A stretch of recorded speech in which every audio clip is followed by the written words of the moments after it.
बिस्मिल्लाहिर्रहमानिर्रहीम, अस्सलाम वालेकुम।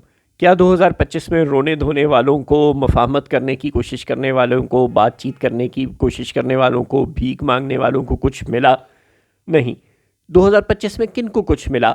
वो जो लड़े, जो डट गए और जो बनियानुम मरसूस बन गए, और उस बनियानुम मरसूस बनने के नतीजे में उनको मशरिक़ और मगरिब तक हर जगह दवाम मिला, हर जगह पजीराई मिली, हर जगह उनको वेलकम किया गया।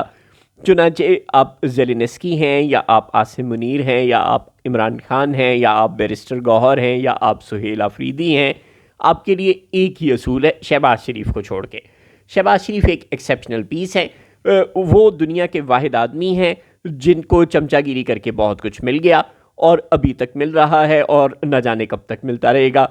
बिलावल भुट्टो ने बीबी शहीद की बरसी पर जितना मर्जी चमचागिरी कर ली, उनके पापा ने जितनी मर्जी चमचागिरी कर ली, मगर उनको जिस हद तक मिलना था शायद उससे ज़्यादा ना मिले। बहुत कुछ मिला हुआ है उन्हें पहले, लेकिन अब अगर वो इससे ज़्यादा डू मोर, गिव मी मोर मांग रहे हैं तो शायद अब उन्हें ना मिले।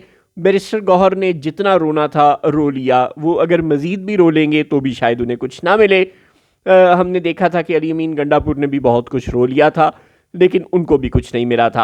हमने देखा कि मई में हमने इंडिया की फैंटी लगाई, तो दुनिया ने तो हमें ऑफ़र कर दिया है कि आप ले लें, हमसे ले लें। डोनाल्ड ट्रंप कह रहा है हमसे बिज़नेस कर लो, चीन कह रहा है, रूस कह रहा है, बहुत से ममालिक, सऊदी अरब। लेकिन अब हमारा बर्तन छोटा है, बदकिस्मती से उसमें कुछ भर नहीं पा रहा। ये एक अलग अलमिया है। हमारा सिस्टम इतना बुरा है कि हम दोस्तों की मदद की ऑफ़र्स के बावजूद कुछ रिसीव नहीं कर पा रहे, कुछ अपने लिए इस्तेमाल नहीं कर पा रहे, किसी चीज़ का, अपॉर्चुनिटीज़ का फ़ायदा नहीं उठा पा रहे। मौक़ों का तो हमारे सर पर अल्लाह मियाँ ने बौछार कर दी है मई की जंग में जीतने के बाद, लेकिन हम उन मौक़े से फ़ायदा उठा पाएंगे, कभी MOU से आगे बढ़ पाएंगे या नहीं, ये अब 2026 में देख लेते हैं। 25 में तो कुछ नहीं हो सका।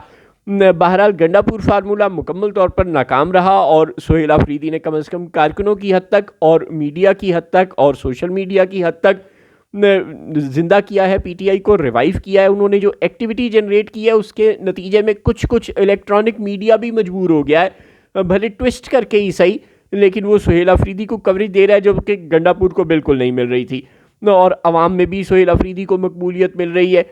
चुनांचे चेयरमैन PTI की सीट पर भी सुहेल अफरीदी फार्मूला ही चलेगा, बैरिस्टर गौहर फार्मूला नहीं चलेगा। अब किसी ऐसे नौजवान को, किसी ऐसे जज्बाती शख्स को, किसी ऐसे ही अवाम को इकट्ठा कर सकने वाले, मोबिलाइज़ कर सकने वाले शख्स को चेयरमैन PTI की सीट पर भी लगाना पड़ेगा। बैरिस्टर गौहर को अब 2025 के साथ ही रुखसत कर देना चाहिए था, लेकिन अब 26 शुरू हो गया है, तो ये नेक काम अब भी अगर कर दिया जाए तो कोई बुराई नहीं है।